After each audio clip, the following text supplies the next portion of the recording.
புராணங்களிலும் ஆழ்வாராதியர்களின் பாசுரங்களிலும் ஸ்ரீ வைஷ்ணவ சம்பிரதாயத்தில் 3 தேவிகளாக கொண்டாடுவது வழக்கம். ஸ்ரீதேவி, பூதேவி, நீலாதேவி. இந்த 3 தேவிமார்களுடைய பெருமையை பரக்க பேசியுள்ளார்கள். இப்போ ஸ்ரீதேவின்னு சொன்னால் ஸ்ரீ மகாலட்சுமி, பெரிய பிராட்டியார். பூதேவின்னு சொன்னால் மண்மடந்தை, மண்ணாய் பூமியாய் பிருத்திவி தாயாய் இருப்பவள். நீலாதேவி என்று சொன்னால் ஆய்மகள் என்று பெயர். கோலமலர்பாவைக்கு அன்பாகிய நண்பேயோ நீலவர 2 பிறை கவ்வி நிமிர்ந்ததொப்ப கோலவராக முன்னாய் நிலங்கோட்டிடங்கொண்ட எந்தாய் நீலக்கடல் கடைந்தாய் உம்மை பெற்றினி போக்குவனோனர். அப்பேற்பட்ட 3 தேவிமார்களில் ஸ்ரீதேவிக்கு என்ன பெருமை அப்படின்னா, இங்கே இங்கே வந்திருக்க வாழ்ல சில பேர் ரசிகரஞ்சினி சபாக்கம் சாயங்காலம் வந்துட்டுருப்பேள். அதனால் அங்கே சொன்ன விஷயத்தை மறுபடியும் ஒரு 2 நிமிஷம் ஞாபகப்படுத்திட்டு அதில் போயிடலாம். 3 தத்துவங்களாக சனாதன தர்மத்தில் நாம் சிருஷ்டியை பார்க்கின்றோம். அச்சித்து, சித்து, ஈஸ்வரன்.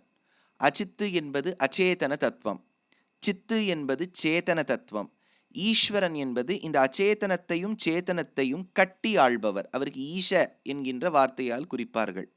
இப்போ இந்த அச்சித்து சித்து என்கின்ற அச்சேதன சேத்தன பிரகிருதிகளில் சித்து என்கின்ற சேத்தன பிரகிருதிக்கு ஜீவாத்மான்னு பேர். உங்கள் உடம்புக்குள்ளே இருக்கக்கூடிய ஜீவாத்மா என் உடம்புக்குள்ளே இருக்கக்கூடிய ஜீவாத்மாவுக்கு வித்தியாசமே கிடையாது. ஷரீரத்தில் தான் நமக்கு பேதம். இவர் வெள்ளையா கருப்பா அல்லது உயரமா குள்ளமா குண்டா மெல்லிஷா, அவருக்கு சுருண்ட குழல் கற்றையா இல்லாட்டா குழல் கற்றையே இல்லையா, முடியே இல்லையா, எல்லாமும் ஷரீரத்தில் தான் பேதங்கள் இருக்கின்றன. இப்போ if you strip our each of us of our bodies, நமக்கு இருக்கக்கூடிய பிராகிருத சரீரத்தை விட்டுவிட்டால் அப்ராகிருதமாய் ஆச்சரியமாய் அழியாததாய் நசுங்காததாய் தாகம் இல்லாததாய் பசி இல்லாததாய் இருக்கக்கூடியது ஜீவாத்மா. அது ஒன்றாதான் இருக்கும். அப்படின்னா இப்போ எல்லாரோட ஜீவாத்மாவும் ஒரே மாதிரி இருக்குன்னு வச்சுங்கோ, வித்தியாசம் கிடையாதான்னு கேட்டால் ஜீவாத்மாவோட ஸ்வரூபத்தில் வித்தியாசம் இல்லை, ரூபத்தில் வித்தியாசம் இல்லை. ஆனால் அந்த ஜீவாத்மாவுக்கு ஒரு அக்கௌண்ட் டேக் பண்ணியிருப்பா. இப்போ இங்கே கீழே ஏறி வரும்போது பார்த்தேன்னா சவுத் இண்டியன் பேங்க்னு ஒரு பேங்க் இருக்குது. இப்போ நமக்கெல்லாம் வெவ்வேறு பேங்க் இருக்கும். அதில் 4-5 ஒன்றா சேர்ந்துடுத்தோ 4-5 இப்போ விற்க போகிறா, இவ்வளோ பேங்க்கெல்லாம் இருக்குது இல்லையா. இப்போ இந்த பேங்க்கில் நமக்கு அக்கௌண்ட் இருக்குதுன்னு வச்சுக்கோ. இப்போ இந்த அக்கௌண்ட்டோடு நம்ம சுற்றி நலையிறதில்ல. இப்போ என் மேலே அக்கௌண்ட் நம்பர்லாம் எழுதலை.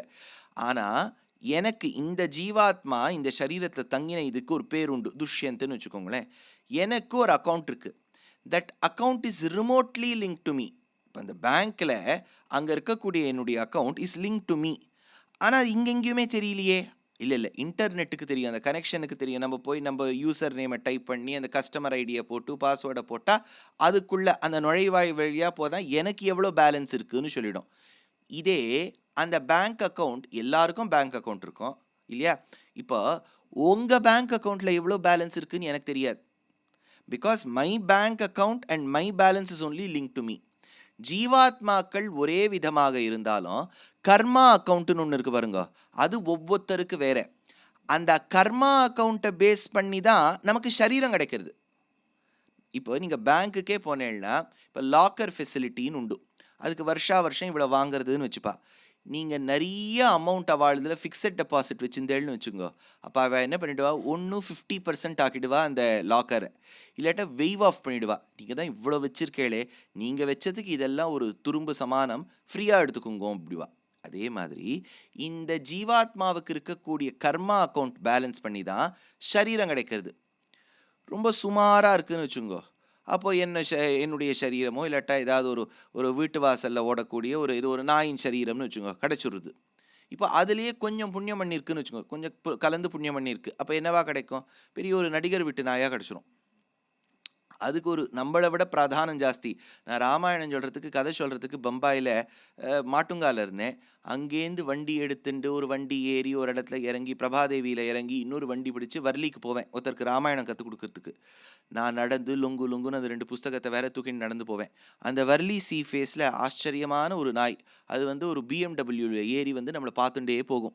அப்போ அது நினைக்கும், நீ ராமாயணம் சொல்லிவிட்டு நீ லுங்குன்னு நடந்து போயிட்டு இருக்க, என்ன பாரு அப்படின்னா புண்ணியமும் பாவமும் கலந்துருக்கா. அப்போ அதனுடைய அக்கௌண்ட் பேலன்ஸ்க்கு ஏற்ற மாதிரி அதுக்கு சரீரம் கிடைக்கிறது. அப்படின்னா சேதன பிரகிருதி அச்சேதன பிரகிருத்தின்னு இருக்கு. 3வது ஈஸ்வர தத்துவம்னு ஒரு தத்துவம். அந்த கொஞ்சம் வால்யூம் ஜாஸ்தி பண்ண முடியுமா?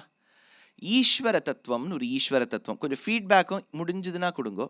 அந்த ஈஸ்வர தத்துவம்னு ஒரு தத்துவம். அந்த ஈஸ்வர தத்துவத்துக்கு பிரபாவம் என்னன்னா, இது சேத்தனத்துக்கும் அச்சேதனத்துக்கும் அப்பாற்பட்டிருக்கு. சரி, இது ஒரு பக்கம் வச்சுப்போம். இப்போ சேத்தனர்களில் 3 விதம் உண்டு அப்படிங்கிறதையும் நான் சொல்லியிருக்கேன். பத்தாத்மா, முக்தாத்மா, நித்யாத்மா சொல்லியிருக்கேன். அப்படின்னா இப்போ நம்மளாம் பத்தாத்மாக்கள், because we are all bound and bonded by karma. கர்மவசப்பட்டவர்கள். கர்மவசப்பட்டதுனால தான் நான் இன்னைக்கு எனக்கு பாக்கியம் இருக்குது சொல்கிறதுக்கு. ஆனால் திரும்பி போனோம்னா கொஞ்சம் ஆயாசம் வரும், கொஞ்சம் தூங்கலாம் போல் இருக்கும். ஏன்னா கார்த்தால விட்டது கொஞ்சம் இருக்குது பாருங்க தூக்கம், அது அங்கே போய் பிடிச்சுடலாம். கேட்குறவாளுக்கு பிரபாவம் என்னென்ன உங்களை நான் சொல்லலை, விட்டதை இங்கேயே பிடிச்சுடலாம். சொல்கிறவாளுக்கு முடித்த ஒன்று தான் பிடிக்க முடியும், கேட்குறவாளுக்கு உடனே பிடிச்சிட முடியும். இதெல்லாம் தப்பாக எடுத்துக்காதீங்க. சும்மா வேடிக்கைக்கு சொல்கிறது. எப்போவுமே உபன்யாசம்னா லைட்டர் வெயினில் இருந்தால் தான் எல்லாரும் ஜாலியாக உட்காந்து கேட்க முடியும். சீரியஸாக உட்காந்து சொல்லியிருந்தேன்னு வச்சுக்கோ, காலங்காத்தால நீங்கள் வந்ததே பெரிய விஷயம். நான் பாட்டுக்கு சீரியஸாக உட்காந்து சொல்லிட்டு இருந்தா அப்படி. அதனால் பத்தாத்மாக்கள்னு நமக்கு பேர். இதே நாம் உபாயத்தை அனுஷ்டித்தால், பக்தியோ சரணாகதியோ செய்தால், இந்த வாழ்க்கையின் முடிவில் இந்த சரீரத்தை விட்டு ஆத்மா பிரியும் போது அர்ச்சிராதி மார்க்கத்தில் போகும். அப்போ விரஜா நதியை கடந்துடுத்துன்னு வச்சுக்கோங்க, அந்த ஜீவாத்மா அப்ராக்கிருத சரீரம் கடந்து முக்தாத்மான்னு ஆகிடும். அப்போ அதோட ஸ்டேட்டஸ் மாறிடுது. இப்போ ஃபேஸ்புக்கிலலாம் போனேன்னு வச்சுக்கோங்க, அது உங்களை கேட்கும் ரிலேஷன்ஷிப் ஸ்டேட்டஸ் அப்படின்னு அதில் ஒரு ட்ராப் டவுன் இருக்கும். நீர் என்ன தனி மனிதரா, ஏகாக்கி, நீ ஒருவரா, சிங்கிளா, இல்லாட்டா கிரகஸ்தாசிரமத்துக்கு போயிருக்கீரா, போக போறீரா, இன்ன ரிலேஷன்ஷிப், மேரீடு இல்லை, இவ்வளவு இருக்கு இல்லையா. அந்த மாதிரி இப்போ நம்ம ஸ்டேட்டஸை வச்சுட்டோன்னா பத்தாத்மான்னு வச்சுக்கணும். இங்கேருந்து நம்ம வைகுண்டம் போய் விட்டால் அங்கேயும் ஃபேஸ்புக் ஆப்ரேட்டிவான்னு நினச்சா, இப்போ உபன்யாசத்துக்கு வச்சுக்கோங்களேன் ஆப்ரேட்டிவ்னு, அப்போது முக்தாத்மான்னு மாற்றிக்கணும். இப்போ இது ரெண்டு தான் நம்ம ஆசிலேட் ஆகிட்டே இருப்போம். ஒன்று பத்தாத்மாலேருந்து முக்தாத்மா. This is not reversible. Chemical ரியாக்ஷனில் ரியாக்டன்ஸ் ப்ராடக்ட்ஸ் வரும்போது சிலது ரிவர்சபிள் ரியாக்ஷன்னு பேர். ரியாக்டன்ஸ் ப்ராடக்ட்ஸ் ஆகிடும், சில கண்டிஷன்ஸில் ப்ராடக்ட்டு திருப்பி ரியாக்டன்ஸாக மாறிடும், அதுக்கு ரிவர்சபிள் ரியாக்ஷன்னு பேர். இப்போது பத்தாத்மா முக்தாத்மா ஆகிடுது, நினச்சி தானே முக்தாத்மா பத்தாத்மா ஆக முடியுமோ? இவ்வளோ மெனக்கெட்டு கஷ்டப்பட்டதே முக்தாத்மா ஆகணுங்கிறதுக்காக தான். அங்கேயும் திருப்பி யார் இங்கே வரப்போறா? So this is not a reversible reaction. அப்போது பத்தாத்மா முக்தாத்மா இருக்கா. இப்போ 3வது ஒரு பிரகிருதி உண்டு, அதுக்கு நித்யாத்மான்னு பேர். அது வைகுண்டத்திலே இருக்கும், அது எங்கேயும் வரவே வராது. இப்போ பத்தன், முக்தன், நித்யன், இந்த 3 கோஷ்டியும் சேர்ந்து தான் சித்து என்கின்ற சேத்தன கோஷ்டி. அடுத்தது அச்சித்து. இதை பற்றி நம்ம ரொம்ப கவலைப்பட வேண்டாம், அதுதான் நான் சொல்லிட்டேனே. பிரகிருதி, மகத்து, அகங்காரம், மனசு, பஞ்ச ஞானேந்திரியம், பஞ்ச கர்மேந்திரியம், பஞ்சபூதம், பஞ்சதன்மாத்திரம், 24 எடுத்து இதெல்லாம் சேர்ந்து தான் அச்சித்து. பத்த முக்த நித்திய சேர்ந்து தான் சித்து. 3வது ஈஸ்வர கோஷ்டி. ஈஸ்வர கோஷ்டியில் 2 பேர் இருக்கா. ஒன்று ஸ்ரீமன் நாராயணன், இன்னொன்று ஸ்ரீ மகாலட்சுமி. சுவாமி அப்படின்னா பரபிரம்மங்கிறது பகுவச்சனம் ஆயிடுறதே, பரபிரம்மம்ஸ் ஆயிடுறதே, பகுவச்சனமே கிடையாது. அப்படின்னா இவா 2 பேர் தனி ஆட்களாக நமக்கு தெரிகிறாப்புல இருக்கும், ஆனால் இவா ஒரு தம்பதி ஜெகதாம்பதி. அப்படின்னா the divine couple is our destination. இது பரபிரம்ம தத்துவம். இப்போ மகாலட்சுமி என்பவள் சித்தா? ஏன் சித்து இல்லை? ஏன்னா அவள் தான் ஈஸ்வர கோஷ்டியில் இருக்காளே. அப்படின்னா அவள் ஈஸ்வர கோஷ்டியில் இருப்பதால் ஜீவாத்ம கோஷ்டி கிடையாது. ஆனால் அதே ஸ்ரீ மகாலட்சுமி பகவானை இன்னும் நன்கு அனுபவிக்க வேண்டும் என்பதற்காக, ஆஸ்ரிதர்களை பக்தர்களை ரட்சிக்க வேண்டும் என்பதற்காக தன்னுடைய அம்சபூதர்களாய், so as partial manifestations of herself, she comes in the form of 2 devis. ஒன்று பூதேவி, இன்னொன்று நீலாதேவி. மகாலட்சுமி ஸ்ரீதேவி பெரிய பிராட்டியாருடைய அம்சபூதர்களாக இருக்கக்கூடியவர்கள் தான் பூதேவி நீலாதேவி. இப்போ ஸ்ரீ மகாலட்சுமியை நம்ம பெருமாளோடு சேர்த்து பரபிரம்மம்னு சொல்லிட்டோம். இப்போ இந்த பூதேவி நீலாதேவி அவர்கள் ஜீவாத்ம கோஷ்டியில் வந்துருவா. ஜீவாத்ம கோஷ்டியில் நம்மளாம் யாரு? எந்த ஆத்மா? பத்தாத்மா. வைகுண்டத்துக்கு போனா அங்கே இருப்பவர்கள் நித்யாத்மா. அந்த நித்யாத்ம கோஷ்டியில தான் பூதேவி நீலாதேவி இருக்கா. இப்போ அனந்தன், அனந்தன்னா யாரு? ஆதிசேஷனுக்கு அனந்தன்னு பேர். திருவனந்தபுரம் சொல்றோம் இல்லையா? அனந்தன். கருடன், அதுதான் பெரிய திருவடி, வாகனமா இருக்கார். விஸ்வக்சேனர், அங்க கமாண்டர் இன் சீஃபா இருப்பார், தளபதியா இருப்பார். இது சம்பிரதாயத்தில் சொல்லக்கூடிய தளபதி. தமிழ்நாட்டில் தளபதினா அர்த்தம் வேற.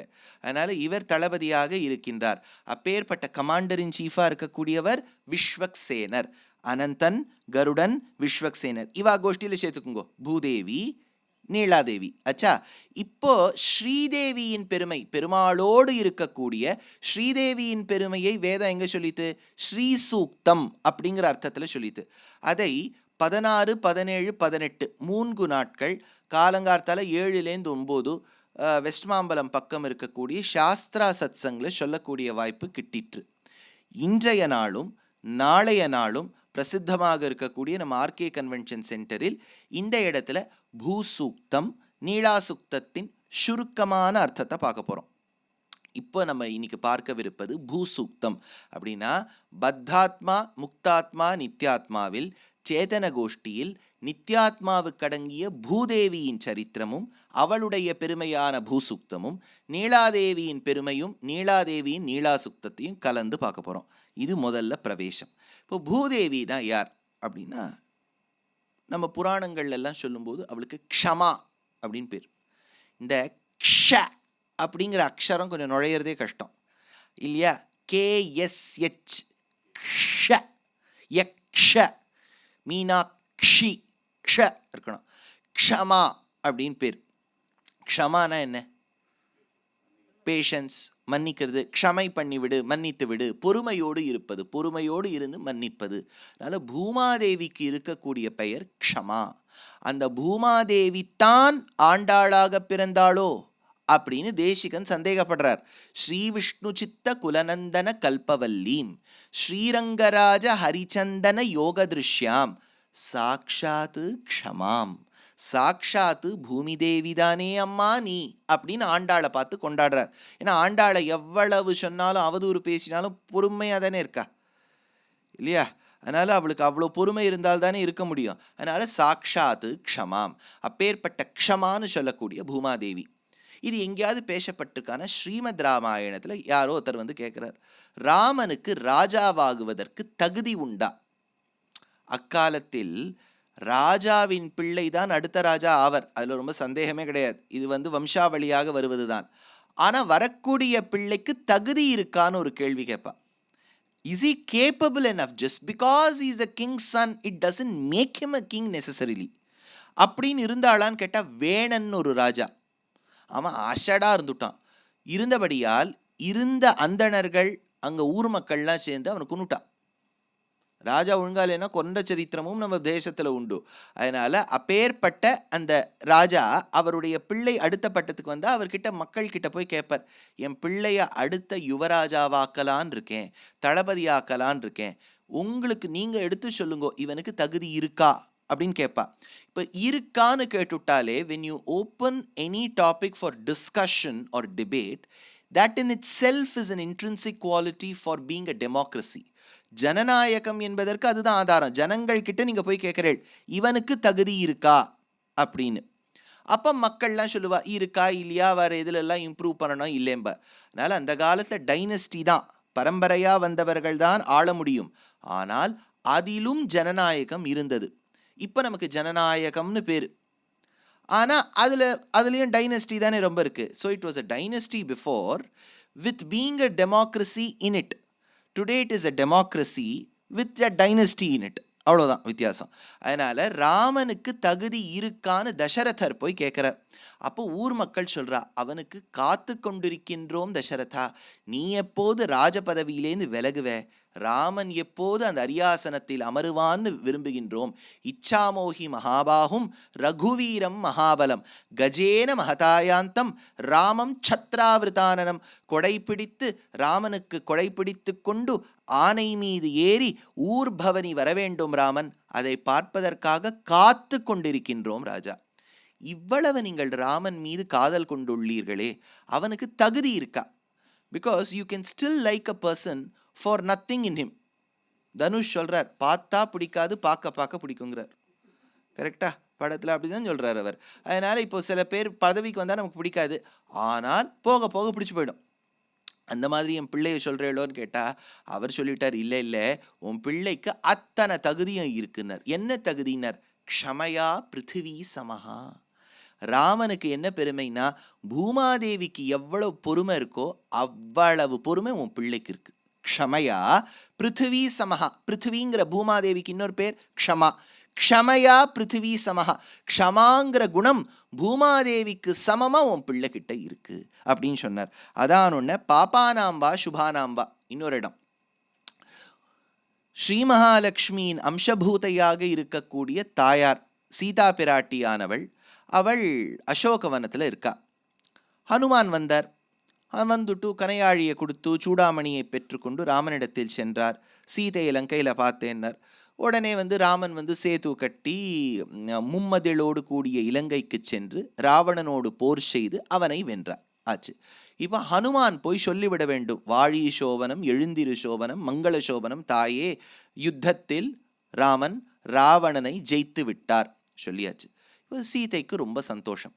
அப்போ ஹனுமார் ஒரு வார்த்தை சொல்கிறார், இந்த ராட்சசிகள் ஏகாட்சியும் ஏககர்ணீம், இங்கே இருக்காள் இந்த ராட்சசிகள்லாம் உன்னை பாடா படுத்தினா சீதையே, நான் இவாளை நசுக்கி கொன்னுடுறேன், தொகையல் பண்ணிடுறேன்னு வச்சுக்கோங்களேன், ஏதோ இவாளை வச்சு தொகையல் பண்ணிடுறேன்.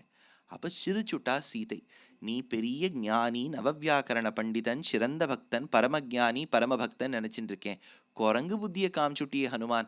என்னன்னு கேட்டார் ஹனுமான். பாபானாம்பா சுபானாம்பா வதார்ஹாணாம் பிளவங்கம காரியம் கருணமாரியேன ந கஷ்டித்து நாபராத்தியதி. பாவங்கள் செய்தவர்களை கொல்ல வேண்டும் என்றால் உலகத்தில் யாரும் விஞ்சவே மாட்டா, எல்லாரும் கொண்டுண்டே வர வேண்டியதான், இவர் பாவம் பண்ணியிருக்கார் பாவம் பண்ணியிருக்கார் பாவம் பண்ணியிருக்காருன்னு.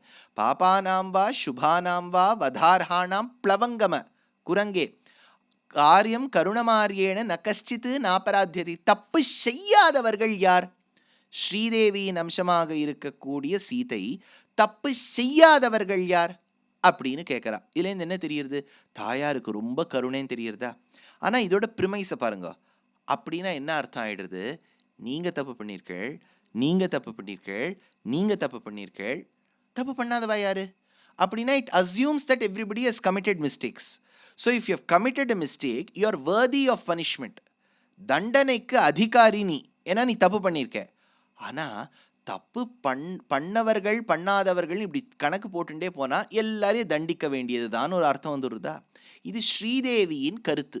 பெரிய பிராட்டியார் ஸ்ரீ மகாலட்சுமி பெருமாள் கிட்ட கேட்குறா, தப்பு பண்ணாதவா இந்த உலகத்தில் யார் இருக்கா? எல்லாரும் தானே பண்ணியிருக்கா அப்படின்னு சொல்லிடுறாளா? இப்போ பெருமாளுக்கு ஒரே கோபம் வருமாம். என்ன இவ இப்படி பரிந்து பேசுகின்றாள் பக்தர்களுக்கு, இதோ நான் பூமி தேவி கிட்ட கேட்குறேன், பூமி தேவி கிட்ட திரும்புகிறார். அப்போ பூதேவி சொல்லுவலாம். பெரிய பிராட்டியார் என்ன சொன்னா சொல்லுங்கோ? இல்லை தப்பு பண்ணாதவா யாருன்னு கேட்குறா. அவள் அப்படி கேட்டிருக்கப்படாது. தப்பு பண்ணவா இந்த உலகத்தில் இருக்காளா அப்படின்னு கேட்பலாம். இவோ அப்படின்னா தப்பு பண்ணவான்னு இந்த உலகத்தில் இல்லவே இல்லைங்கிற மாதிரி சாத்தியம். ஸ்ரீதேவி தப்பு பண்ணுறவா இருக்கான்னு அஸ்யூம் பண்ணிண்டு தப்பு பண்ணாதவா யாருன்னு கேட்குறா. தப்பு பண்ணுறவா இந்த உலகத்தில் இருக்காளோ அப்படின்னு பூமாதேவி கேட்பலாம். இவா ரெண்டு பேரும் ரொம்ப மோசம். நீலாதேவியை பார்த்து திரும்புவர். என்ன கேட்டா ரெண்டு பேரும்னார்? தப்பு பண்ணாதவா இந்த உலகத்தில் இருக்காளா, தப்பு பண்ணுறவா இந்த உலகத்தில் இருக்காளான்னு கேட்டா. நீலாதேவி கேட்டா, தப்புன்னு இந்த உலகத்தில் ஒன்று இருக்கா? அதனால் பெருமாள் ஒரு பக்தனை ஆதரிக்க வேண்டும் என்றால் பிராட்டிமார்களை பார்ப்பர். 3 பேரும் போட்டி போட்டுண்டு இவனுக்கு அனுகிரகம் செய்ய வேண்டும். குழந்தை தப்பு செய்திருந்தாலும் பொறுத்து கொள்ள வேண்டும். தப்பு என்பது உலகத்தில் இருக்கிறதா என்று கேட்டு பெருமாள் நமக்கு அனுகிரகம் பண்றார் இல்லையா? இப்போ நான் பெருமாள் கிட்ட போறேன், அவர் எனக்கு அனுகிரகம் பண்றார். நான் என்ன சொல்லி விடுறேன்? Credit goes to Perumal. Perumal எனக்கு அனுகிரகம் பண்ணியிருக்கார். இல்லை, கிரெடிட் கோஸ் டு தாயார். ஏன்னா தாயார் பெருமாளை நமக்கு அனுகிரகம் பண்ண வச்சிருக்கா. இப்போ இப்படிலாம் அவர் குறுக்கு கேள்வி கேட்பார் இல்லையா? ஏன் இவன் தப்பு பண்ணலையா? தப்பு பண்ணாதவா இந்த உலகத்தில் யார் இருக்கா? ஸ்ரீதேவி. தப்பு பண்ணவா இந்த உலகத்தில் இருக்காளா? பூதேவி. தப்புன்னு ஒன்று உலகத்தில் இருக்கா? நீலாதேவி. அதனால ஸ்ரீ சுக்தம், பூசுக்தம், நீலா சுக்தம் என்று 3 சுக்தங்கள் இந்த 3 தேவிமார்களுக்காக ஏற்பட்டது. அதில் பூசுக்தத்தின் அர்த்த விசேஷம். இப்போ ராமாயணத்தில் ராமனுடைய அந்த பொறுமையானது பூமாதேவிக்கு சமம். அந்த ஸ்ரீதேவியானவள் அவளே சீதையாக பிறந்தாள். ஆனால் அந்த ஸ்ரீதேவிக்கு இன்னொரு பெருமை உண்டு, சீதைக்கு இன்னொரு பெருமை உண்டு. அவள் ஸ்ரீதேவியான பெரிய பிராட்டியாருடைய அம்சமாக இருப்பினும் அவ கிடைச்சது பூமிக்கு மேலே. பூமிக்கு மேலே கிடைச்சபடியால் பூமி தேவியின் பெண்ணோ அப்படின்னு கொண்டாடுவா. பூமி தேவியின் பெண் கிடையாது, அவள் மேலே கிடைச்சபடியால் பூமி தேவியின் பெண்ணோ அப்படின்னு கொண்டாடுறது வழக்கம். அதனால தான் பூமிக்கு மேலே கிடைச்சிருக்கா. பூமி தேவி பெத்தெடுத்த பெண்ணு மாதிரி இருக்கா. பூமிஜா அப்படின்னு அவளுக்கு பேர். பூமிஜா நாயகம் பூக்தி முக்தி தாயகம் நாம கீர்த்தன தாரகம் நரவரகதமாயிகம் ராமச்சந்திரம் பாவயாமி ரகுகுல திலகம் உபேந்திரம் பூமிஜா. பூமியோட பெண்ணோ நீ சீதை ஒண்ணு, அவனினாலும் பூமிதான். அவனிஜா ரவி சசி குஜ புத குரு சுக்ர சனைஸ்சர ராஹு கேது நேதரம் ராஜகுமாரம் ராமம் பவன ஜப்தம் அவனிஜா மனோஹரம் பஜரே ரே மானச. அவனிஜா மனோஹரம். மனோஹரம்னா என்ன? பட்சணம். கேள்விப்பட்டிருக்கேன். ஆற்றுல புழிஞ்சுட்டோ நெய்யில் பொரிச்சுட்டோ அப்புறம் வெள்ளைப்பாக 2 திரி எடுத்து இது ஒன்றா கிளறி அது நன்னா ஒரு உருண்டை பிடிப்பா. மனோகரம். மனோகரம்னா பிடிச்சதுன்னு அர்த்தம். இது நமக்கு பிடிச்சிருக்கு இல்லையா, அதனால அதுக்கு மனோகரம்னு பேர். அதனால அவனிஜா மனோகரம். பூமி தேவியின் பெண்ணாக இருக்கக்கூடிய சீதைக்கு பிடிச்சவர். அவனிஜா மனோகரம். பூமிஜா அவனிஜா. க்ஷிதி என்னாலும் பூமிதான். க்ஷிதிஜா. க்ஷிதீஜரமணம் சிந்தயே ஸ்ரீராமம் பவ தரணம் க்ஷிதீஜரமணம் சிந்தயே. அதனால் க்ஷிதிஜா என்னாலும் பூமி தேவி உடைய பெண் சீதை. அதனால ஸ்ரீமத் ராமாயணத்தில் பூமி தேவி கொண்டாடப்பட்டுள்ளாள். அப்பேற்பட்ட பூமி தேவியை ஒரு காலத்தில் ஹிரண்யாக்ஷன் என்கின்ற அசுரன் தான் எடுத்து சென்று பிரளய சமுத்திரத்தில் வைத்தான். நிறைய இதில் டவுட்ஸ் வரும். சார், ஓஷன் எல்லாம் பூமியில் இருக்குது, பூமியை கொண்டு ஓஷனில் வச்சான்னு சொன்னால் இது ஒரே இடிக்கிறதே அப்படின்னா நம்ம என்ன நினைப்போம்? இப்போ நீங்கள் பார்க்குற பசிபிக், அட்லாண்டிக் எல்லாமே பூமியில் இருக்குது, இதை கொண்டு எங்கே வைப்பதுன்னு. இதுக்கு ஒரு கருத்து என்ன சொல்லுவார்கள்னா, சாதாரணமாகவே இப்போ நம்ம ஆற்றுல கிரகப்பிரவேசம், இப்போ தனி வீடு கட்டுறோம்னு வச்சுக்கோ, முதல்ல பூமியை வாங்கிடுறோம். முதல்ல என்ன பண்ணுவோம்? பூமி வாங்கி பூமி பூஜை போடுவோம். பூமி பூஜைனா வாங்கின 30/40 சைட்டுக்கு போடுவேளா இல்லாட்ட முழு பூமிக்கும் போடுவேளா? வாங்கின 30-40க்கு தானே போடுறோம். அப்போ என்ன சொல்கிறோம்? இது பூமிங்கிறோம். அப்படின்னா பூமினா ஒன்று முழு பூமி ஏர்த்து. ஆனால் நம்ம வாங்கின இடத்துக்கும் பூமின்னு அர்த்தம். இன்னொன்று வச்சுக்கோ, அந்த வாங்கின பூமி இந்த மாதிரி வெள்ளம் ஒரே மழை கொட்டும் போது முழுகி போய்டுறது. ஐயோ பூமி முழுகி போய்டுத்துங்கிறோம். பூமி முழுகி போச்சா நம்ம வாங்கின இடம் முழுகி போச்சா? அப்படின்னா பேச்சு வழக்கத்தில் சின்ன இடத்துக்கு கூட பூமின்னு பேரா? இது ஒரு தியரி என்ன இருக்குன்னா, ஒரு காலத்தில் ஹிரண்யாக்ஷன் ஹிரண்யகசிபு அவள்லாம் காஷ்மீரத்தில் கஷ்யப்பருடைய பிள்ளைகள். அவள் பண்ண அட்டூழியம் குளோபல் வார்மிங்கை காஸ் பண்ணி ஏதாவது பொல்யூஷன் ஏதாவது பண்ணியிருப்பா. அப்போது அந்த பனிக்கட்டிகள் எல்லாம் உருகி சாதாரண நிலத்தை முழுகடிச்சிருக்கும் ஆச்சா, ஒரு பர்டிகுலர் இடத்த. அப்போ அந்த இடத்தில் இருக்கக்கூடிய மக்கள் தவிக்க பெருமாள் கோரவராகமாய் காட்டுப்பன்றியாய் அந்த இடத்தை மட்டும் தூக்கி பிடிச்சிருப்பார். அப்போது பூமி முழுகிடுத்துன்னு சொன்னால் அந்த இடம் முழுகினாலும் பூமி முழுகினாதானே அர்த்தம் அப்படின்னு சொல்கிறது வழக்கம். இல்லை இல்லை சுவாமி, முழு பூமியுமே முழுகடிச்சுட்டான்னா இது பூமியில் சொல்லக்கூடிய ஓஷன் கிடையாது. They believe that there is an other place, another ocean with a different content. It need not be the same NaCl water. இந்த உப்பு தண்ணியாக இருக்காது, அது வேறு விஸ்காசிட்டியோடு இருக்கும், குழகுழான்னு இருக்கும். அந்த இடத்துல முழுகடிச்சிருக்கலாம். இது ரெண்டாவது கருத்து. மூணாவது கருத்து என்ன சொல்கிறான்னா, இந்த பூமியை சமுத்திரத்தில் வச்சதா சொல்கிறாளா, சமுத்திரத்துக்கு இன்னொரு அர்த்தம் அந்தரிக்ஷம், அதாவது இந்த ஸ்பேஸில் அடைக்கிறதுன்னு அர்த்தம். இப்போது ஒரு பர்டிகுலர் இடத்துல பூமி சூரியனை சுற்றின்னு இருக்கு. If that person had that ability he would have displaced it out of that particular place. அதனால் அதுன்னு சொல்கிறான். அதனால் இதில் ரொம்ப கிளாரிட்டி இருக்கா மாதிரி தெரியல. ஆனால் ஒன்றும் அத்தனை ஆச்சாரியர்களும் ஒத்துண்டது என்னென்னா, ஹிரண்யாக்ஷன் பூமாதேவியை படுத்தினான். அப்பேற்பட்ட பூமாதேவியை படுத்தி எடுக்கும்போது பெருமாள் கோரவராகமாய் வைல்டு போரா வந்து இந்த பூமி தேவியை தன் கோரப்பல்லால் இடர்ந்து எடுத்தார். கோலவராக முன்னாய் நிலங்கோட்டிடங் கொண்ட எந்தாய் நீலக்கடல் கடைந்தாய் உம்மை பெற்றினி போக்குவனோ. இப்போ பெருமாள் வந்து பூமாதேவியை ரட்சித்தார். அந்த கொம்பு ரெண்டு எப்படி இருந்ததுன்னார், கோலமலர்பாவைக்கு அன்பாகிய நண்பேயோ நீலவரை 2 பிறை கவ்வி நிமிர்ந்ததொப்ப. பிறை சந்திரன்கள் 2 அட்டாச் பண்ணிட்டேன்னு வச்சுக்கோங்க கழங்குக்கு. அந்த மாதிரி இருந்தாராம் வராகர். உத்ருதாசி வராகேன கிருஷ்ணேன சதபாகுனா. இதுதான் ஒரு மந்திரம். இது வந்து மகாநாராயண உபனிஷத்தில் சொல்லப்பட்ட மந்திரம். இதில் எடுக்கிறார் வேதாச்சாரியர், உத்ருதாசி வராகேன, நீ வராகாவதாரம் எடுத்து கிருஷ்ணேன கிருஷ்ண வராகமாய் சதபாகுனா 1000 தோளும் கையும் வந்ததோ. ஒரு பத்னியை ரட்சிப்பதற்காக இவ்வளவு கை தேவையான அவ்வளவு ஆசையாம் பெருமாளுக்கு பூமாதேவி மேலே. பூமிர் தேனுர் தரணி லோகதாரிணி. அப்பேற்பட்ட பூமியாய் தேனு தரணிதாரிணியாய் இருக்கக்கூடியவளை ரட்சித்த எம்பெருமானே. மகாநாராயண உபனிஷத்தில் பூமாதேவியை பெருமாள் இடர்ந்தெடுத்தார் அப்படின்னு சொல்லப்பட்டிருக்கா. இந்த பூமாதேவியின் பெருமையை விரித்துரைப்பதற்காகத்தான் வந்தது பூசூக்தம்.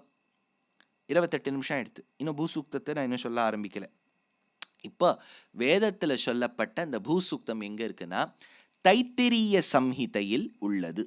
அதில் 6 மந்திரங்களை வைத்து நாம் பூசூக்தம் சொல்ல, ஏனைய மந்திரங்கள் இன்றைக்கும் நீங்கள் ஒன்றுமே இல்லை, ஆற்றுக்கு போங்கோ, இதெல்லாம் முடிச்சுட்டோ டைம் கிடைக்கும் போது யூடியூப்பில் போய் பூசூக்தம்னு டைப் பண்ணுங்க. டைப் பண்ணிவிட்டு நிறைய வேதாச்சாரியர்கள் நிறைய பேர் சொல்லியிருக்கா, நிறைய புரோகிதர்கள் சொல்லியிருக்கா. உங்களுக்கு எது பிடிச்சிருக்கோ, யாருடைய குரல் கணீர்னு இருக்கோ அவளுடைய பூசூக்தத்தை கேளுங்க. இதெல்லாம் கேட்கலாம். நிறைய விஷயங்கள் வீட்டில் இப்போது நமக்கு சாதனம் அநேகம். இப்போ நம்மளை பாடுன்னு சொன்னால் தான் தகராறு, வேற யாரோ பாடுறா வச்சா போகிறோன்னா நல்லா இருக்கே.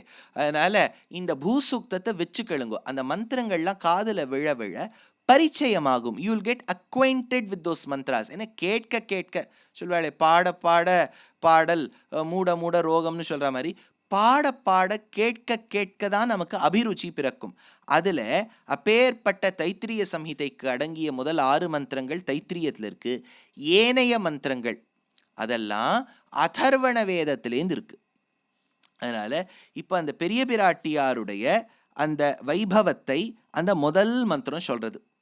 பூமிர் பூம்னா தியௌர்வரிணா அந்தரிக்ஷம் மஹித்வா உபஸ்தேதே தேவ்யேதிதே அக்னிமன்னாதமன்னாத்யாயாததே அப்படிங்கிறது முதல் மந்திரம். இப்போ பூமிர் பூம்னா ஆரம்பிக்கும் போதே பூமி அப்படின்னு ஆரம்பிக்குது. இந்த பூமி யாரு அப்படின்னா, இதுக்கு இந்த பூமி என்கின்ற வார்த்தைக்கு பூமாதேவியினுடைய பெருமையை தெரிந்து கொள்ள இன்னும் 2 விஷயங்கள் ஆழ்வாராச்சாரியர்கள்லேருந்து சொல்கிறேன். இதை வியாக்கியானத்தில் எடுக்கிறா. நான் அப்படியே சேவிச்சின்னு வரேன். எவ்வளவு அழகாக ஸ்ரீதேவி பூதேவியை பிரித்து காண்பிக்கிறா. அவளுக்கு இருக்கக்கூடிய குணம் எப்படி இருக்குங்கிறத எடுக்கிறார். பெரிய பிராட்டியார், பெரிய பிராட்டியார்னா ஞாபகம் வச்சுங்கோ, பெரிய பிராட்டியார்னா ஸ்ரீதேவி, பூமி பிராட்டியார்னா பூதேவி, பெரிய திருவடினா கருடன், திருவடினா வெரி குட், திருவடினா ஹனுமான், பெரிய திருவடினா கருடன், பெரிய பிராட்டியார்னா ஸ்ரீதேவி, பெரிய உடையார் இது யார் சார்? உடையார் அவர் உடையார் கேள்விப்பட்டிருக்கோம், மைசூர் ராஜா ஜெயசாமராஜா உடையார். இவர் யார்? உடையார், பெரிய உடையார்னா ஞாபகம் வச்சுங்க. ஜட்டாயுவுக்கு பெரிய உடையார்னு பேர். இப்போ வியாக்கியானங்களில் பெரிய உடையார் யார் இந்த உடையார்னு நினைக்கப்படாது. பெரிய உடையார்னா அவர். இளைய பெருமாள் வெரி குட். பெருமாள் ராமன் ஞாபகம் வச்சுக்கோ. பொது நம்ம பெருமாள் கோவில்னா ஸ்ரீனிவாசன் எல்லாருக்கும் பெருமாள்னு சொல்லிடுறோம். திருப்புகழிலேயே அருணகிரிநாதர் பாடும்போது பெருமாளே தான் முடிப்பார். ஆனால் பொதுவாக பெருமாள்னு சொன்னால் நாராயணன்னு வச்சுட்டாலும் வியாக்கியானங்களில் பெருமாள் என்று சொன்னால் ராமர். அப்படின்னா இளைய பெருமாள் லக்ஷ்மணன். மகாராஜர் மிக்சி, மகாராஜா மிக்சின்னு ஒன்று வரும் தெரியுமோ? மகாராஜர் யாரு? இல்லை, மகாராஜர் சுக்ரீவனுக்கு மகாராஜர்னு பேர். வியாக்கியானங்கள்ல சுக்ரீவன் சொல்லவே மாட்டான், மகாராஜர் சொல்லிற்றாயிருக்கும் அப்படின்பா. அதனால மகாராஜர்னா சுக்ரீவர், பெரிய உடையார்னா ஜட்டாயு, பெருமாள்னா ராமர், இளைய பெருமாள் என்று சொன்னால் லக்ஷ்மணன், பெரிய பெருமாள்னு சொன்னா ரங்கநாதர், பெரிய திருவடின்னு சொன்னா கருடன், திருவடின்னு சொன்னா ஹனுமான். இதெல்லாம் ஞாபகம் வச்சுங்கோ. இப்போ அவர் சொல்றார் வியாக்கியானத்தில், பெரிய பிராட்டியார் யாரு? ஸ்ரீதேவி சர்வேஸ்வரனுக்கு செல்வமாயிருப்பவர். பெருமாளுடைய ஐடி ரிட்டர்ன்ஸ் ஃபைல் பண்ணும்போது இந்த எம்எல்ஏ எம்பி அவளை எலெக்ஷனுக்கு நிற்கும்போது என்ன சொத்து இருக்குன்னு சொல்லணும். பெருமாள் எலெக்ஷன் நிற்கும்போது சொத்து அப்படின்னு போட்டால், வெல்த் அப்படின்னு போட்டால் ஸ்ரீதேவின்னு போட்டுருவார். ஏன்னா அவருடைய சொத்து ஸ்ரீதேவி. ஆனால் பூமி பிராட்டியார் அச்செல்வம் விளையும் நிலமாயிருப்பவர். ஞாபகம் வச்சுங்கோ. இப்போ நமக்கு தனம் வேணும்னாலும் எப்படி சொல்லலாம்? எனக்கு 1 ஏக்கர் நிலம் இருக்குது அப்படின்னா நம்ம எதை வச்சு சொல்கிறோம்? பூமி மேலே இருக்கிறத வச்சு தானே சொல்கிறோம். ஷேர்ஸ் இருந்தாலும் அது ஒரு கம்பெனியை சார்ந்ததாக இருக்கும். கம்பெனியுடைய பர்ஃபார்மன்ஸ் எப்படி தெரியுது? அதுக்கு எங்கே ஆஃபீஸ் இருக்குது, அதுக்கு என்ன மேனுஃபேக்சரிங் ஃபெசிலிட்டி இருக்குது. ஆஃபீஸ் மேனுஃபேக்சரிங் ஃபெசிலிட்டிலாம் எதில் இருக்கும்? பூமி மேலே தான் இருக்கும். அதனால் ultimately even if I have wealth in the form of shares, indirectly it is linked to the presence of that wealth on earth. அப்படின்னா ஸ்ரீதேவி பகவானுக்கு செல்வமாயிருப்பவர், பூமி தேவி அச்செல்வத்துக்கு விளையும் நிலமாயிருப்பவர். she becomes a substratum. குற்றம் செய்யாதவன் இல்லையே என்று பெரிய பிராட்டியார் சொல்லுவர், குற்றம் செய்பவன் இல்லையே என்று பூமி பிராட்டியார் சொல்லுவர். பெருமையுடையவள் ஸ்ரீதேவி, பொறுமையுடையவள் பூதேவி. என்ன அழகா வியாக்கியானத்தை பிரிச்சு காமிக்கிறா பாருங்க. குணம் உடையவள் ஸ்ரீதேவி, குணம் உள்ளவள் ஸ்ரீதேவி, குணம் இருக்கு. மணமுடையவள் பூமி தேவி, ஏன்னா கந்தவதி பிருத்திவி. அதனால அழகு உடையவள் ஸ்ரீதேவி, புகழை உடையவள் பூதேவி. அடுத்தது ஆதாரம் உடையவள் அலர்மேல் மங்கை, ஆதாரமானவள் அவனியானவள். தேசிகன் ரொம்ப அழகா கேட்டார், ஸ்ரீதேவியை ரொம்ப பிடிக்குமா பெருமாளுக்கு, பூதேவியை பிடிக்குமான்னார். ஸ்ரீதேவியை தூக்கி மார்பில் வச்சுட்டார், ஆச்சு, பிடிச்சிருக்கு. பூதேவியை ரொம்பவே பிடிச்சிருக்கு. ஏன்னு கேட்டார், அந்த பூமி தேவி மேலே தான் ராமனாகவும் கண்ணனாகவும் பிறந்து நடந்து தவழ்ந்து வளர்ந்து குதித்து இதெல்லாம் பண்ணுறார். ஒரு பத்னியை பூமி தேவி எவ்வளோ பிடிச்சிருக்குன்னா, அவள் மேலே குதிக்கிறார், அவள் மேலே படுக்கிறார், அவள் மேலே உருள்றார், எல்லாம் பண்ணுறார். ரொம்ப பிடிச்சிருக்கான்னு கேட்டால் ஆமாம். பிரளய காலத்தில் பூமாதேவியை விழுங்கிடுறார். யோசிச்சு பாருங்களேன் sir, what do you do with your wife? I eat her. பூமி தேவி அவ்வளோ பிடிச்சிருக்கு, ஸ்வஹா பண்ணிடுறார். அவளையே உமிழுகின்றார். சிருஷ்டி காலத்தை அப்படின்னா அந்த பூமி தேவி வெளில வரா, பிரளய காலத்தில் உள்ளே போய்டுறா. அந்த பூமி தேவியை ஒரு தாய் குழந்தையை தன் கர்ப்பத்தில் ரட்சிக்குமா போலே அந்த வட்டபத்திர ஷாயியா இருக்கும்போது பூமாதேவியை தன் குக்ஷியில் வச்சுருக்கார். ஸ்ரீவ சுதேவ அண்ட கோட்ல குக்ஷி உண்டி புரோவபாரமா. அந்த புரோவபாரமா தியாகராஜர் கேட்குறார், பூமி தேவியே உன் வயத்திலேயே வச்சுருக்கியே. சாப்பிட்றார், வயத்தில் வச்சுருக்கார், உமிழ்றார், நடக்கிறார், தாங்கிறார், அளக்கிறார். What do you do with your wife? I measure. இல்லையா? வாமன அவதாரம் எடுத்து திருவிக்கிரமனா இருக்கும்போது அளக்கிறார், எல்லாம் பண்ணுறார். தேசிகன் கேட்டார், ஒரு ஒய்ஃபை சும்மா மார்பில் பேருக்காக வச்சுட்டார், இன்னொரு ஒய்ஃப் மேலே இவ்வளவு பண்ணுறார், நீங்களே சொல்லுங்க, ஸ்ரீதேவியை பிடிச்சிருக்கா பூமி தேவியை பிடிச்சிருக்கான்னு கேட்குறார். அதனால் அப்பேற்பட்ட பூமி தேவி, அந்த பூமி தேவிக்கு என்ன பெருமைன்னு இன்னொரு அழக இடத்துல பராசர பட்டர் என்கின்ற மகான் எடுக்கிறார். இந்த ஸ்லோகத்தை படிச்சுடுறேன். போக்யவாமபினாந்தரீய கதய புஷ்பாங்கராகை சமம் நிர்வృத்த பிரணயாதிவாகன விதௌ நீதாக பரிவாஹதாம் தேவி த்வாமனுநீலய சஹ மஹீதேவ்ய சஹஸ்ரம் ததா யாபிஸ்த்வம் ஸ்தனபாஹு திருஷ்டிபிரிவ ஸ்வாபிஹி பிரியம் ஸ்லாகசே. அழகா எடுக்கிறார். ஸ்ரீதேவியோட பெருமாள் கூடி இருக்கும்போது, வைகுண்டத்தில் பெருமாள் எப்படி இருப்பார்னா, இந்த இடத்துல ஸ்ரீதேவி, என்ன சார் பொசிஷனோடு சொல்கிறேன்? ஆகம சாஸ்திரமும் உபனிஷத்தும் சொல்லிடுத்து இந்த இடத்துல யார் யார் இப்போ எல்லாருக்கும் இந்த ஸ்டேஜில் எல்லாம் டான்ஸ் ஆட போகும்போது டீச்சர் முன்னாடி என்ன பண்ணால் சாக் பீஸில் போட்டு அந்த மார்க்கிங் போட்டு கொடுத்துருவோம். டே சுரேஷ் இங்கே வந்து நீ ஆடணும், ரமேஷ் நீங்கள் வந்து ஆடணும். அந்த மாதிரி இந்த இடத்துல ஸ்ரீதேவி, இந்த இடத்துல பூதேவி, இந்த இடத்துல நீலாதேவி, திருமடந்தை, மண்மடந்தை, ஆய்மடந்தை 3 பேரும் உட்காந்துருப்பா. ஸ்ரீதேவியை பார்த்துட்டே இருப்பாராம் பெருமாள். அவரும் அவளும் சேர்ந்து தானே திவ்ய தம்பதி, அவளையே பார்த்துட்டு இருக்கார். இந்த 2 அனுபவம், அவளின் அனுபவம் கொள்ளும்போது, அவள் அவனின் அனுபவம் கொள்ளும்போது, அந்த அனுபவம் என்பது the experience transforms itself into a river. அது ஒரு நதியாக மாறும். என்ன சார் இதெல்லாம் எக்ஸ்பீரியன்ஸ் ரிவராக மாறுமா? என்னவோ நீங்களும் காலங்காலத்தால் பாவம் ஏதோ மார்கழி மாதம் போனால் போகிறதேங்கிறதுக்காக நாங்கள் வந்து உட்காந்துனா நீங்கள் ஏதோ எக்ஸ்பீரியன்ஸ் ரிவராக மாறும் அப்படிங்கிறேன். கல்கி தீபாவளி மலரில் எழுதுகிறார், கோபால் ஹேமாவை விட்டுவிட்டு தான் 3 நாட்கள் பயணம் மேற்கொள்ளும் போது அந்த ஹேமாவின் ஆனவள் ஹேமாவை அழைத்தாள். ஹேமா, அதோ போய் அந்த மாவை அரைத்து விட்டு வா. நான் சொல்கிற கதையெல்லாம் 30 வருஷத்துக்கு முன்னாடி. அதனால் அரைத்து விட்டு வா என்று சொல்லும்போது ஹேமா விக்கி விக்கி அழுதாள். தன் கண்ணிலிருந்து பெருகக்கூடிய கண்ணீரை தன் புடவை தலைப்பால் துடைத்து கொண்டாள். அதை பிழிந்தாள். அதுவே ஒரு குளமாக மாறிவிட்டது. கல்கி தீபாவளி மலரில் படிக்கும்போது அவ்வளவு நன்னா இருக்குது. அப்போ யாராவது கேட்டாலோ எப்படி கண்ணீர் வந்து ஒரு குளமாக மாறியது? ஏன்னா கண்ணீர்லாம் குளமாக மாறிடுதுன்னு வச்சுக்கோ, நம்ம மழைக்காக காத்துட்டே இருக்க வேண்டாம், எல்லாரும் ஒவ்வொன்று போய் ஒரு இடத்துல அழலாம். அப்போ ஒரு குளம் வந்துடும், அந்த ஜலத்தையே பயன்படுத்தலாமே. நம்ம எதுக்கு உட்காந்து மழையை உட்காந்து எதிர்பார்த்துட்டு இருக்கோம்? இதெல்லாம் அதிசயோக்தின் பேர், ஹைப்பர் போலேன்னு சொல்லுவா. You exaggerate things. மாமியார் வெய்ய மருமகள் அழுதாள், மாற்றி வச்சுக்கலாம், தப்பு ஒன்றும் இல்லை, உங்களுக்கு எப்படி பிடிச்சிருக்கோ வச்சுங்கோ. அதனால் இதெல்லாம் ஒரு அனுபவ ஜனிதம் தான். அனுபவ ஜனிதம்னா to explain something you have to exaggerate. See Indians we are all great dramatist. காளிதாசனும் பாரதியினுடைய குழந்தைகள் நாம். நம்ம எல்லாம் எக்ஸாஜரேட். நம்ம சாதாரணமாக எதுவுமே சொல்ல மாட்டோம். நான் போயிட்டே இருந்தேன், சட்டுன்னு யாரோ வந்துட்டா, அவள் சட்டுனா வந்திருப்பா, சாதாரணமாக தான் வந்திருப்பா. நம்ம சொல்கிறதே ட்ராமாட்டிக்காக இருக்கும் பாருங்க. இதே நீங்கள் விதேசத்தில் போயிட்டேன்னா பெரிய விஷயத்தையும் சாதாரணமாக சொல்லுவா. we just got married yesterday. ஐயோ, நம்ம கல்யாணத்துக்கு சீர்வரிசை பண்ணி காசி யாத்திரை பண்ணி அதுக்கெல்லாம் பட்சணம் வாங்கி யார் யாருக்கு என்ன கொடுக்குறது, இன்னாருக்கு என்ன கொடுக்கணும், இன்னாருக்கு என்ன கொடுக்கக்கூடாது, அதுலேயே டிஃப்ரென்ஷியேட் பண்ணி இவாளுக்கு இது ஆரணி போகிறோம், இவாளுக்கு காஞ்சிபுரம் இருக்கட்டும், இவாளுக்கு ரெட்டப்பேட் இருக்கட்டும், சிங்கிள் சைடு இருக்கட்டும், எவ்வளவு டிசைட் பண்ண வேண்டிய கல்யாணத்தை we got married yesterday அப்படின்னு சொல்கிறது. இங்கே சாதாரணமாக நம்ம நடந்து வரும்போது கல் பட்டிருக்கோம், சின்ன கல் காலில் பட்டிருக்கோம். நான் நடந்து அப்படியே டக்குன்னு வரும்போது கால் பட்டுடுத்து, அப்படியே நான் ஆடி போயிட்டேன் தெரியுமோ. ஆடி இருக்கவே மாட்டா. இப்போ நம்ம பாருங்க, நம்ம we are all great poets by ourselves. நம்மளாம் பாரத தேசத்தில் இவ்வளோ சிவிலைசேஷனாக இருக்கிறதுனால we are all poets and dramatist. அதனால் இந்த எக்ஸாஜரேஷனுங்கிறது இருக்கும். பெருமாள் பிராட்டியை அனுபவித்து கொண்டிருக்க செய்தே அனுபவமே ஒரு ஆறாக மாறியது.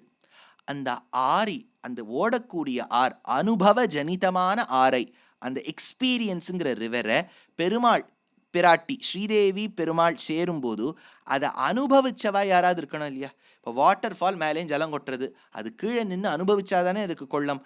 அப்போ அந்த பூதேவியும் நீலாதேவியும் இந்த அனுபவ ஜனிதமான ரிவரை ஆசைப்பட்டாளாம். அப்படின்னா இதுலேருந்து என்ன தெரியுது? பூதேவி, நீலாதேவி, ஸ்ரீதேவிக்கு அங்கே போட்டியே கிடையாது. நம்ம ஏதோ சாதாரணமாக நினச்சின்னு 3 பேர் இருப்பா.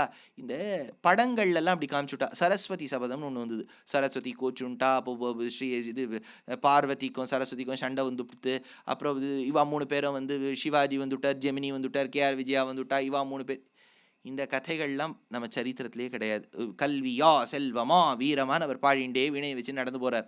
இதெல்லாம் நம்ம கிடையவே கிடையாது. இந்த 3 தேவிமார்கள்லாம் நம்ம வந்து இருக்கக்கூடிய உணர்வு அனுபவம். இவ 3 பேருக்குள்ள பரஸ்பர அன்பு தான் இருக்குமே ஒழிய விரோதம் இருக்கவே இருக்காது. இந்த அனுபவ ஜனிதமான நதியோட பூதேவியும் நீலாதேவியும் அதை அனுபவிக்கின்றார்கள். ஆச்சா, இப்போ பெருமாள் ஸ்ரீதேவியை அனுபவிக்கிறாருங்கிறத நம்ம சாதாரண கொச்ச வார்த்தையை பயன்படுத்தக்கூடாது. அனுபவிக்கிறாருன்னா கண்ணை பார்க்குறாரா, மூக்க பார்க்குறாரு. அனுபவம்னா இவர்கள் இருவரும் சேரும்போது, அப்போ பூதேவியும் நீலாதேவியும் என்ன அனுபவம் கொள்வார்கள் அப்படின்னு கேட்டால், பூதேவிக்கும் நீலாதேவிக்கும் எப்படி இருக்கும் அப்படின்னா அவளுக்கு ஒரு டிஃப்ரென்ஸும் தெரியாது. ஏன்னா ஸ்ரீதேவியை அனுபவிக்கும் போது ஸ்ரீதேவியினுடைய ஆத்மா, யோசிச்சு பாருங்க, இப்போ நமக்குள்ள ஆத்மா இருக்குன்னு வச்சுங்க. இப்போ இதுதான் என் சரீரம். இப்ப யாரோ என் அனுபவம் கொள்கின்றார்கள் அப்படின்னா என்னன்னா, இந்த சரீரத்தில் அனுபவம் கொள்கின்றார்கள். இப்ப யாரும் கேட்க மாட்டா, சார் உங்களை அனுபவிக்கும் போது உங்க ரைட் ஹேண்ட் லெஃப்ட் ஹேண்டை நினைச்சுன்னு வருத்தப்படுமா? படாது. ஏன்னா இது ரெண்டும் என் சரீரத்துக்கு அடக்கம். ஸ்ரீதேவியை பெருமாள் அனுபவிக்கும் போது பூதேவி நீலாதேவி ஸ்ரீதேவிக்கு கை கால் மாதிரி. ஏன்னா அவளுடைய அம்சபூதர்கள் தானே, தே ஆர் பார்ஷியல் மேனிஃபெஸ்டேஷன்ஸ். இதே பூதேவி நீலாதேவியை அனுபவிக்கும் போது அந்த இடத்துல இவாளுக்கு அந்தராத்மாவை அனுபவிக்கிற மாதிரி இருக்குமா ஸ்ரீதேவிக்கு. அதை சொன்னார், போக்யா வாமபி நாந்தரிய கதையா. கொஞ்சம் கஷ்டமாக இருந்தால் புரியறதுக்கு இல்லை ரெக்கார்ட் ஆகிடுது, மறுபடியும் எப்போவாவது ஃப்யூச்சரில் போய் கேளுங்க. ஏன்னா இதில் சில விஷயங்கள் புரியும், சில விஷயம் ரெண்டாவது தடவை கேட்டால் நன்னா புரியும். அதனால் இந்த மாதிரி சில விஷயங்கள் ரெண்டாவது தடவை கேட்டால் புரியும். அப்போ சொல்கிறார், வாமப்பி நாந்தரிய கதையா புஷ்பாங்கராகை சமம். அப்போது நிர்விருத்த பிரணயாதி வாகன விதௌ நீதாக பரிவாகதாம் தேவி துவாமனு நீலையா சகமஹி தேவ்ய சஹசிரம் ததா யாபிஸ்துவம் ஸ்தனபாஹு திருஷ்டி பிரிவ ஸ்வாபிஹி பிரியம் ஸ்லாகசே அப்படின்னு பராசர பட்டர் எடுக்கிறார். இப்போ அடுத்தது ஒரு ஆழ்வார் பூமாதேவியை பற்றி எடுக்கக்கூடிய பாசுரத்தை சொல்கிறேன். அழைக்கும் கருங்கடல் வெண்திரை கொண்டு போய் அலர்வாய் மழைக்கண் மடந்தை அரவணை ஏற மண் மாதர் வீண்வாய் அழைத்து புலம்பி முலைமலை மேல் நின்றும் ஆறுகளாய் மழைக்கண்ண நீர் திருமால் கோடியான் என்று வார்க்கின்றதே. இவர் நேரடியாக ஒரு எதிர்மறையான ஒரு கருத்து சொல்கிற மாதிரி சொல்கிறார். என்னென்னா, மழை எதுக்காக வருதுங்கிறார். எப்படி மழை வருது? தான் சார் கடலில் இருக்கக்கூடிய ஜலத்தை சூரியன் வாங்கி கொண்டு ஆர்த்தேரி ஊழி முதல்வன் உருவம் போல் மெய்கருத்து, இதுதானே ஆண்டாள் சொல்லியிருக்கா. So the water is sucked. அப்புறம் அங்கே இருக்கக்கூடிய மேகங்களில் ஜலம் தங்கிறது, ஒன்று சேர்றது, மழை வருது. இப்படி தான் நம்ம படிக்கிறோம். ரொம்ப அழகாக ஆழ்வார் எடுக்கிறது. அப்படி இல்லையா, ஸ்ரீதேவியோட பெருமாள் தான் அனுபவம் கொள்ளும்போது பூமாதேவி மலையாயிருப்பவள், காடாயிருப்பவள், பூமியாயிருப்பவள். அவள் அதை பார்த்துட்டு வருத்தப்படுறாளாம், ஐயோ என்னோடு அனுபவம் இல்லையா அப்படின்னு நினச்சின்னு என்ன பண்ணுறாளாம், மலைக்கு மேலே ஏறி நின்றுடுறாளாம் பூமாதேவி. ஆகாசத்தில் இருக்கக்கூடிய மேகங்களை பார்க்குறாளாம். அவளுடைய துக்கமெல்லாம் அந்த மேகத்தில் போய் சேர்ந்து மேகம் வருஷிக்கிறதாம். அதனால் எப்பெல்லாம் மழை கொட்டுறதோ அப்போ நம்ம என்ன நினச்சிக்கணும், பூமாதேவி வருத்தப்படுறா அப்படின்னா என்ன அர்த்தம்? அப்போ பெருமாள் ஸ்ரீதேவியோட சேர்றாருன்னு வச்சுக்க வேண்டியது தான். ஆழ்வாருடைய கருத்தில் அழைக்கும் கருங்கடல் வெண்திரை கொண்டு போய் அலர்வாய் மழைக்கண் மடந்தைனா பூமாதேவி அரவணை ஏற மண்மாதர் வீண்வாய் அழைத்து புலம்பி முலைமலை மேல் நின்றும் ஆறுகளாய், அவ்வளவு அருவியா ஓடுறது, மழைக்கண்ண நீர் திருமால் கோடியான் என்று வார்க்கின்றதே அப்படின்னு இந்த இடத்துல எடுக்கிறார். இன்னொரு இடத்துல ஆழ்வாருடைய முதல் திருவந்தாதி பாசுரம், திருமகளும் மண்மகளும் ஆய்மகளும் சேர்ந்தால் திருமகட்கே தீர்ந்தவார் என்றே கோல் திருமகள் மேல் பால்வோதம் சிந்திப்பட நாகனை கிடந்த மால்வோத வண்ணர் மனம். என்ன அழகா சொல்றார். இந்த திருமடந்தை மண்மடந்தை ஆய்மடந்தை ஸ்ரீதேவி பூதேவி நீலாதேவியோடு பெருமாள் இருக்கும்போது ஸ்ரீதேவியை மட்டுமே பார்த்துட்டு இருப்பான். ஆனால் பூமி தேவி நீலாதேவிக்கு வருத்தம் வருமானு கேட்டால் வருத்தம் வராது. அவளை அனுபவம் கொண்டால் அவளுடைய கை கால் இருக்குமா போலே இவர்கள் அப்படின்னு இந்த இடத்துல எடுக்கிறார். அப்பேற்பட்ட பூமி தேவி. முதல்ல ஒரு மந்திரம் சொன்னேன் இல்லையா, பூமிர் பூம்னா தியௌர்வரிணா அந்தரிக்ஷம் மஹித்வா அப்படின்னு ஆரம்பிச்சேன் இல்லையா, அந்த பூமி தேவிக்கு பெருமை இது. அப்பேற்பட்ட ஹே தேவி, தேவனுக்கு ஏத்தப்பட்ட மகிஷியே பூமி தேவி. பூமிர் பூம்னா, இந்த உலகம் நன்னா பறந்துருக்கு. யோசிச்சு பாருங்க, நீங்களே சென்னை பட்டினத்தில் ரொம்ப வருஷமாக இருந்துருப்பேள். உங்கள் திருத்தந்தையார் தாயார் இந்த வருஷத்தில் இருந்துருப்பா, இதே ஊரில் இருந்திருப்பா. இப்போ அவளை கூட்டு நீங்கள், சில பேருடைய திருத்தந்தையார் தாயார் பரமபதிச்சிருக்கலாம், தெரியாது. இப்போ அவளை திரும்பி கூட்டு நீங்கள் சென்னை காமிச்சேள்னா அவள் என்ன சொல்லுவா, இத்தினூண்டு இருந்த ஊரு இப்போ எவ்வளோ பெருசாக எடுத்து. ஒரு பூமியில், ஆசியா கண்டத்தில், பாரத தேசத்தில், தெற்கில் தமிழகத்தில் ராஜதானியாய் தலைநகரியாய் இருக்கக்கூடிய சென்னை பட்டினத்தில் ஒரு சின்ன ஏரியாவில் ஒரு 30x40 சைட்டோ 60 ஒரு அரை கிரவுண்டு வீட்டில் இருக்கக்கூடிய தனி மனிதனாக இருக்கக்கூடிய நமக்கு இந்த சுற்றி பார்த்தா இவ்வளோ பெருசாக இருக்குது. அப்படின்னா இதை முழுக்க அளந்து பார்க்கணும்னா எப்படி இருக்கும், அவ்வளவு வாஸ்டாக இருக்கு இல்லையா பூமி. பூமிர் பூம்னா, அவ்வளவு பறந்து விரிந்திருக்கக்கூடிய பூமியே. பகுத்வேன விபுலத்வேன துவம் பூமிஹி ஏவாசி, விபுலத்வயாய் ரொம்ப பறந்து இருக்கக்கூடிய பூமி தேவிக்கு இன்னொரு பெயர் விபுலா. நீங்கள் கேள்விப்பட்டிருக்கலாம் தெரியும், ரொம்ப ஆச்சரியமான புது பெயர். யாராவது உங்கள் பேத்தி பிறந்திருக்கா சார், நல்ல பேராக வைக்கணும், நல்ல அர்த்தம் இருக்கணும், ஆனால் யாரும் வைக்காத பேராக இருக்கணும், ரொம்ப பேர் வைக்காத பேராக இருக்கணும் வச்சுக்கோ. விபுலா அப்படின்னா பூமி தேவிக்கு இருக்கக்கூடிய பெயர். பகுத்வேன விபுலத்வேன துவம் பூமிகி ஏவாசி.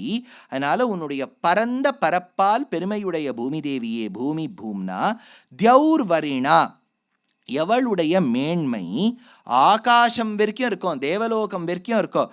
அப்பேற்பட்ட தியௌர்வரிணா, அந்த இதெல்லாம் ஸ்வர்கலோகம்னு சொல்கிறோமோ அது வரைக்கும் இருக்கக்கூடிய பெருமை பெற்றவளே. அப்படின்னா பூமி தேவின்னு சொன்னால் பூமிக்கு மட்டும் அதிகாரி இல்லை, ஸ்வர்கலோகத்துக்கும் அவளே அதிகாரி. இப்போவே நீங்களே பாருங்களேன், இப்போ ஏர்த் அப்படின்னு சொல்லும்போது ஏர்த்துக்கு பிரத்யேகமாக இருக்கக்கூடிய 2-3 குணங்கள் இருக்குது. எத்தனையோ கிரகங்கள் இருந்தாலும் ஏர்த்துக்கு பிரத்யேகமாக இருக்குது. நம்ம ஏன் இப்போ இந்த செவ்வாய் மண்டலத்துக்கு போயிட்டு வந்துட்டுருக்கோம், இப்போ இந்த ராக்கெட்டு சேட்டலைட்லாம் அமுச்சுட்டே இருக்கோம்ல, ஏன் அங்கே நம்ம அமுச்சுட்டு இருக்கோம்னு கேட்டால் அந்த இடத்துல மனிதனை தாங்கக்கூடிய சக்தி என்வாயன்மெண்ட் இருக்கான்னு பார்த்துட்டு இருக்கோம். ஏன்னா நல்லா இருந்துருத்துன்னு வச்சுக்கோ, இங்கே வீடு கிடைக்காதவா கூட அங்கே போயிடலாம், அங்கே போய் வாங்கி இங்கேருந்து செங்கல் கிங்கெல்லாம் எடுத்துன்னு போய் அங்கே செவ்வாய் கிரகத்தில் மங்களவாரம் பூமிகுமாரம் வாரம் வாரம் அங்காரகமாஸ்ரயாமியம்னு அங்கேயே ஒரு நவகிரக கீர்த்தனையில் ஒரு லெக்சர் டெமான்ஸ்ட்ரேஷன் அங்கே போய் செவ்வாய் கிரகத்தில் வச்சுக்கலாம். ஆனால் ஏன் பூமி தேவிக்கு அவ்வளோ பெருமைன்னு சொன்னால் 2-3 விஷயங்கள். ஒன்று, she has the ability to keep us on her. Gravity இருக்கு இல்லையா, அது இருக்கிறதுனால தான் எல்லாம் இப்படி இருக்குது. யோசிச்சு பாருங்க, கிராவிட்டியே இல்லைன்னு வச்சுங்க, நம்ம எங்கேயாவது ஆகாயத்தில் நான் அப்படி மிதந்துட்டே வந்திருப்பேன், நீங்களும் எங்கேயோ கேட்டுட்டு போய் பிடிக்கலன்னா அப்படியே பறந்தே போயிடலாம். இப்போ ஒரு இடத்துல உட்காந்துட்டேள், நீங்கள் இப்போ சேர் இருக்குது, நீங்கள் உட்காந்துட்டாச்சு, ஆனால் அது அப்படியே பறந்து போயிட்டு இருக்கலாம். கிராவிட்டி இருக்கணுமே. இப்போ நீங்கள் மேலே ஒரு பாலை தூக்கி போட்டால் அது இடத்த திரும்பி நம்ம இடத்துல சேரணுமே. அதுதானே இந்த பூமிக்கு இருக்கக்கூடிய பெருமை, கிராவிடேஷனல் ஃபோர்ஸ் இருக்கு இல்லையா. மகாபிரிவா ஒரு விஞ்ஞானம் தெரிஞ்சவர் ஒருத்தர் வந்தார். அவரை பார்த்து கேட்டார், பூமி சூரியனை சுற்றி வருது, அதை நம்ம என்ன சொல்கிறோம், ரெவல்யூஷன்னு சொல்கிறோம். ரெவல்யூஷன்னா இன்னொரு அர்த்தம் உண்டு, புரட்சி செய்தால் ரெவல்யூஷன் இல்லையா, புரட்சி அது ஒரு பக்கம் இருக்குது. ஆனால் ரெவல்யூஷன்னா இந்த இடத்துல பூமி சூரியனை சுற்றி வருது. சுற்றி வரும்போது பூமி என்ன பண்ணுறது, தண்ணியும் சுற்றிக்கிறது. நீங்கள் கோவிலை பிரதட்சிணம் பண்ணுறேன்னு வச்சுங்க, அப்போ அது ரெவல்யூஷன். ஆனால் நீங்கள் உங்களையே சுற்றின்னு வரேள், இப்படி தானே போயிட்டு வரேள். ஆனால் பூமி சூரியனையும் சுற்றுறது, தானும் சுத்திண்டே சூரியனை சுற்றுறது. அப்போ ரெவல்யூஷன் இருக்குது, ரொட்டேஷனும் இருக்குது. இந்த ரெவல்யூஷனை தான் நம்ம என்ன சொல்கிறோம், ஒரு வருஷங்கிறோம். அதில் 6 மாதங்கள் வந்துடுறது, 6 சீசன் வந்துடுறது, 12 மாதம் வந்துடுறது, இதெல்லாம் ரெவல்யூஷன்னு சொல்கிறோம். தன்னையே சுற்றிக்கும் போது ஒரு சுற்றின்னு எடுத்தோன்னா ஒரு நாள் ஆகிடுறது, அதில் ஒரு பகல் ஒரு இரவுன்னு வந்துடுறது, சுற்றிகிட்டே இருக்கா. அப்போ இப்போவும் அது சுற்றின்னு இருக்கு. நான் சொல்கிறது புரியுறதோ, இப்போ பூமி சுற்றின்னு இருக்கு இல்லையா. ஆனால் இது நமக்கு தெரியல, ஏன்னா அது அவ்வளோ மெதுவாக சுற்றுறது நமக்கு தெரியல. அது சூரியனுடைய கிரணங்கள் 8 மணி 9 மணி 10 11 அப்படி போயிட்டு இருக்கே வழியே நமக்கு அது சுற்றுறது தெரியல. இப்போ சுற்றுறதுன்னு சொல்லும்போது யோசிச்சு பாருங்க, if it has to go around itself, there is a certain distance it has to cover. What is the time taken அப்படின்னா 24 மணி நேரம். அப்படின்னா 24 × 60 × 60 கரெக்டாக, ஒரு மணி நேரத்தில் 60 நிமிஷம், ஒரு நிமிஷத்தில் 60 வினாடி, 24 × 60 × 60 அப்படி போட்டால் தானே இவ்வளோ செகண்ட்ஸ் வரும். அப்படின்னா per second it has to cover a certain distance வந்துடுறதா. இப்போது நான் பாலை இப்படி தூக்கி போடுறேன், பெரியவா கேட்ட கேள்வி இது. நான் இப்போது ஒரு பந்தை இப்படி தூக்கி போடுறேன், தூக்கி போட்டால் it may take about 2-3 seconds to go up. It depends on the force. இப்போ அஸ்வின் ரவிச்சந்திரன் தூக்கி போட்டால் ரொம்ப நல்லா போடுவார், நான் தூக்கி போட்டால் மேலேயே போட்டு கீழே விழுந்துடும். இங்கே என் கையிலேயே வந்தாலும் பிடிக்க தெரியாத சாமர்த்தியம் எனக்கு இருக்குது. அதனால் இப்படி போடுறேன்னு வச்சுங்க, அது 3 செகண்ட் ஆகுது ஒரு பர்டிகுலர் இடத்துக்கு போகிறதுக்கு. நம்ம போடுற ஃபோர்ஸில் இருக்குது. போயிட்டு திரும்பி கீழே வருமா, போன ஸ்பீடிலேயே கீழே வரணுங்கிறது இல்லை, ஜாஸ்தி ஸ்பீடுலேயும் வரலாம். அப்படின்னா 3 வினாடி ஆறுது அந்த இடத்துக்கு போகிறதுனா 2 வினாடி ஆகலாம் கீழே வரத்துக்கு. இப்போ மொத்தமாக இப்போ பாயிண்ட் A to B போயிட்டு வரத்துக்கு 3 + 2 5 செகண்ட்ஸ் ஆகுது கரெக்டா. இப்போ per second the earth covers a certain distance. Rotation per second ஆனால் தானே அது ஒரு நாளில் முடிக்க முடியும். அப்போ 5 செகண்டில் it must have covered a certain distance கரெக்டா. அப்படின்னா இப்படி நான் போட்ட உடனே பூமியும் நகர்றது 5 செகண்ட்ல. அப்படின்னா அந்த பால் என் கையில் விழக்கூடாது, 5 அடி தள்ளி தான் விழணும். கரெக்டா? ஏன்னா இப்போ நான் இப்படி போடுறேன்னு வச்சுக்கோ, போட்டுட்டு அது 3 செகண்ட் ஆகி திரும்பி 2 செகண்ட் ஆகுது வரத்துக்குள்ள அந்த 5 செகண்ட்ல நான் தான் நகர்ந்துடுறேனே. அப்போ நான் போட்ட இடத்துல அது விழக்கூடாது. இப்போ நான் போட்டிருக்கேன்னு வச்சுக்கோ, போட்டுட்டு நான் இங்கே இருக்கணும், அங்கே விழணும் அது. கரெக்டா? ஏன்னா it covers a certain distance. பெரியவா கேட்டா பாருங்க, ஒரு சன்னியாசி மடத்தை பார்க்குறவர் அவர் என்ன சொல்லணும், ஆச்சாரத்தை பற்றி இன்னைக்கு என்ன கிழங்கு இதெல்லாம் தானே கேட்கணும். அவர் எவ்வளோ சயின்டிஃபிக்காக யோசிக்கிறார் பாருங்க. இப்படி போட்டா ஏன் அது நம்ம கையிலேயே வந்து விழறதுங்கிறார். கேள்வி புரியுறதா? அப்போ அதுக்கு அந்த